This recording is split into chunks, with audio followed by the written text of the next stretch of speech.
Okay, students, welcome to the class. Today we will start our new chapter, that is chapter number 3, Public, Private and Global Enterprises. Now, what is public enterprises? A public enterprise is a company in which the whole or more than 51% share are being headed by the government. जहाँ 51% ज्यादा या ये कहिए सारे के सारे जो shares हैं वो गवर्नमेंट के अंडर में होते हैं, that is known as public enterprises, public company. Second is private, where the 51% share or more than 51% share are being held by the private organization, private company is known as private enterprises.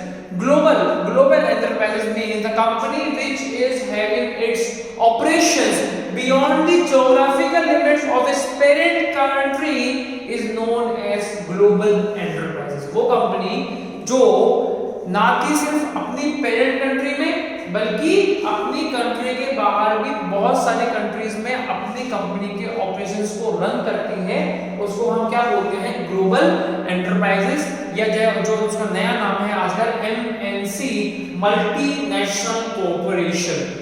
So today we will discuss about the types of public sector enterprises. Public sector enterprises के कौन-कौन से types होते हैं? Basically there are 3 types of public sector enterprises. First is departmental undertaking, second is public corporation, and third one is government company. And in this first we will discuss about the departmental undertaking, मतलब कि government के under में चल रहे several या अलग अलग departments जिन पर कंप्लीट कंट्रोल जो होता है वो एक गवर्नमेंट का ही होता है. देखिए सबसे पहला इसका जो एग्जांपल है वो है रेलवेज. इंडियन रेलवे सबको पता है किसका कंट्रोल है? कंप्लीटली गवर्नमेंट का कंट्रोल है. कोई भी प्राइवेट प्लेयर चाहे तो अपने घर के बाहर रेल की पटरी नहीं बिछा सकता. No, it is not possible. जहां पर भी गवर्नमेंट चाहेगी, गवर्नमेंट के जो ऑफिशियल्स हैं, जो रेलवे के एम्प्लॉइज हैं, जो वो प्लानिंग करते हैं उसके अकॉर्डिंग ही रेल की पटरियां बिछाई जाएंगी. सेकंड नंबर पे है आपका defence. Indian army, Indian air force, Indian naval academy, Indian navy, paramilitary forces like BSF, CRPF, CISF, all these are the parts of defense services, and these all defense services are being handled by the government only. ये government का एक department है, defence department. Third is Indian post. मेरी बात सुनिए, अभी मैंने book में अभी मैं लिख रहा था, उसमें लिखा हुआ है पोस्टल सर्विसेज. देखिए जो पोस्टल सर्विसेज है वो सिर्फ अब गवर्नमेंट के अंडर में नहीं रहा. क्यों नहीं रहा? क्योंकि DDDC, फर्स्ट फ्लाइट और आपका पुष्पक कोरियर, बहुत सारे प्राइवेट प्लेयर्स आ गए हैं जो अब पोस्टल सर्विसेज को चला रहे हैं. लेकिन इंडियन स्पीड पोस्ट जो है वो अब भी सिर्फ गवर्नमेंट के अंडर में है. रेलवे के अंडर में RMS है, रेल का जो मेल सर्विसेज है वो रेलवे के अंडर में है, और जो पोस्ट सर्विस है इंडियन पोस्ट जो है, इंडियन स्पीड पोस्ट को कहते हैं, वो अभी भी गवर्नमेंट के अंडर में है. Then broadcasting. आपके घर पे ये जो टीवी सीरियल्स वगैरह हम देख पा रहे हैं, न्यूज़ चैनल हम देख पा रहे हैं, just because of this broadcasting system which is being telecasted by the use of satellites, and satellites are under the complete control of government. So these are the several departments which are under the control of government. Some features of departmental undertaking are there. First is under the control of one of the ministries. ये जो department है वो किसी एक ministry के control में होते हैं. जैसे कि आगे हम रेलवे की बात करें तो रेलवे पूरा एक मिनिस्ट्री है, रेलवे मिनिस्ट्री है, रेल मंत्रालय है. अगर हम डिफेंस की बात करें तो मिनिस्ट्री ऑफ डिफेंस है. अगर हम ब्रॉडकास्टिंग की बात करें तो जो सैटेलाइट का जो हमारा है डिपार्टमेंट है, या कह लीजिए टेलीकम्युनिकेशन का जो डिपार्टमेंट है उसके अंडर में चल रहा है. तो ये जो डिपार्टमेंट होते हैं वो पूरे के पूरे किसी एक गवर्नमेंट की मिनिस्ट्री के कंट्रोल में होते हैं. Second is a part of government only. ये क्या है? गवर्नमेंट के ही एक पार्ट है, इनकी अलग से कोई एंटिटी नहीं होती है. Finance from the annual budget of government. इनको फाइनेंस कहां से मिलता है? गवर्नमेंट के एनुअल बजट से। देन रेवेन्यू और deposited in the treasury of government. In department से जो भी रेवेन्यू जनरेट होगा वो डायरेक्ट कहां सबमिट होगा? गवर्नमेंट की ट्रेजरी में। And the last one is staff और सिविल सर्वेंट्स। जो भी स्टाफ इसके अंदर अपॉइंट होते हैं वो सब क्या होते हैं? सिविल सर्वेंट्स होते हैं। और इन सिविल सर्वेंट्स के खिलाफ अगर कोई केस होता है तो वो सिविल सर्वेंट जो है वो गवर्नमेंट में अकाउंटेबल है। मींस अगर गवर्नमेंट के खिलाफ कोई केस करता है तो वो केस इनडायरेक्टली किस पे होगा? वो सिविल सर्वेंट पे केस होगा।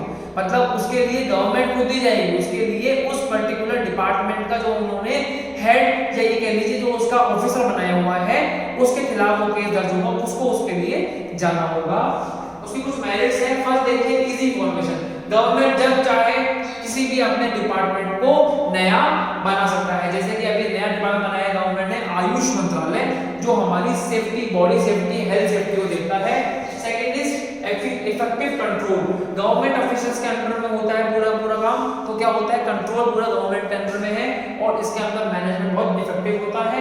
Third is optimal utilization of funds. देखिए बजट के थ्रू इनको फाइनेंस हो रहा है तो इन लोगों के पास जो फंड्स होते हैं उनका बहुत अच्छे से और ज्यादा से ज्यादा यूटिलाइजेशन किया जाता है। अकाउंटेबिलिटी, पार्लियामेंट के अंडर में पूरी की पूरी जो मिनिस्ट्री होती है वो अकाउंटेबल होती है। जो गवर्नमेंट के ऑफिशियल्स हैं उनको डायरेक्टली मिनिस्ट्री को मिनिस्ट्री को या फिर सीधा पार्लियामेंट के ऑफिसर्स को रिपोर्ट करना होता है। देन पब्लिक रेवेन्यू, इन डिपार्टमेंट से कमाया हुआ जो पैसा है वो पब्लिक का रेवेन्यू है, पब्लिक से जो जनरेट किया हुआ रेवेन्यू है। And the last one is secrecy. इनके जो सीक्रेट्स होते हैं वो गवर्नमेंट ऑफिशियल्स के पास ही होते हैं। जनरल पब्लिक के लिए इनके जो सीक्रेट्स हैं वो एक्सेसिबल नहीं होते हैं। And the last one we are having is demerits. इनकी वो डिमेरिट्स भी है डिपार्टमेंट में अंडरटेकिंग के। First is inflexibility. गवर्नमेंट का ये डिपार्टमेंट जो है इनके अंदर जो इनके ऑफिसर्स हैं या ये कह लीजिए डिपार्टमेंट का जो हेड है वो अपने अकॉर्डिंग कोई भी चेंजेस नहीं कर सकता। इनके रूल जो होते हैं वो रिजिड होते हैं और कोई भी चेंजेस अगर आपको कराने हैं तो पहले आपको पार्लियामेंट से उसकी सैंक्शन लेना होगा, परमिशन लेनी होगी। उस जो नया आप कोई जो है आपका रूल अगर आप लाना चाह रहे हैं उसको आप पहले पास करवाएंगे पार्लियामेंट में, तो this is very inflexible. Second is lack of motivation. Government company है, गवर्नमेंट के डिपार्टमेंट से यहाँ कोई मोटिवेशन करने वाला कंपनी में नहीं होता है कि यू हैव टू वर्क, या गवर्नमेंट के सर्वेंट्स हैं आपको जनरल पब्लिक के लिए बहुत अच्छा काम करना चाहिए, तो यहाँ मोटिवेशन बहुत कम होता है लोगों में। Third one is lack of financial autonomy.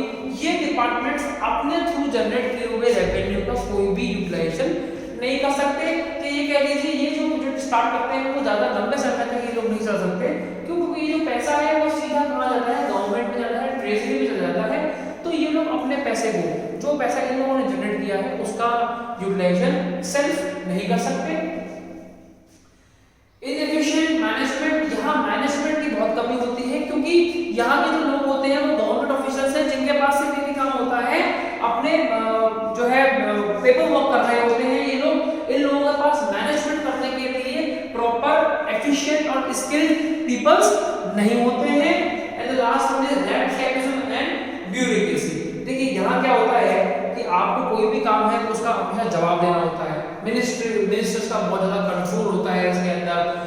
आप हमेशा क्या बोलते हैं मिनिस्टर के कॉल का जवाब दे रहे होते हैं। तो यहाँ पर क्या है, ब्यूरोक्रेसी बहुत चलती है।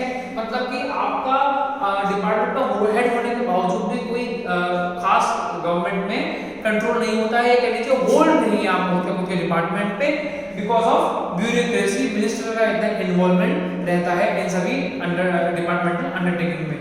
So this is about the departmental undertaking of public sector enterprises. Thank you.